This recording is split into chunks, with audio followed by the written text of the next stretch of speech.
Valentine's day రోజు మాకేంటి కష్టాలు చెప్పండి.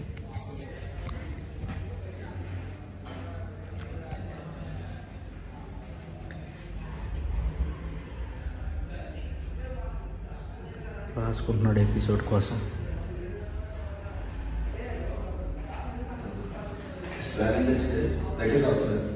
నేను రాసిన దాన్ని నేను రాసిన వర్డ్ చూడు. పురియమ్మ ప్రేమ, దాని పరిచయం ఎలా ఉన్నా ప్రయాణం మాత్రం అందంగా ఉంటుంది. ఏనా నువ్వేదో ఎపిసోడ్ కోసం రాత్రావు అనుకుంటా, వ్యాలంటైన్స్ డే కొటేషన్ రాత్రావా? షో పర్పస్ రాదు, షో పర్పస్ కోసం రాస్తున్నా. నాకైతే ప్రేమ ఉందని దాని నుంచి బట్టి పడుతున్నాడు ఏంటో. అమ్మా వ్యాలంటైన్స్ డే రోజు షూటింగ్కి వచ్చి అసలు ఇంతలా రాస్తున్నాడు. చూసావా? వ్యాలంటైన్స్ డే రోజు నేను వ్యాలంటైన్స్ సంబంధించింది రాస్తున్నా. వర్కాలిక్ అనుకున్నాను కానీ ఇలా ఆల్కహాలిక్ అనుకోలేదన్నా. కానీ ఏంటో మాకు ఈ వ్యాలంటైన్స్ డే రోజు కష్టాలు ఏందో.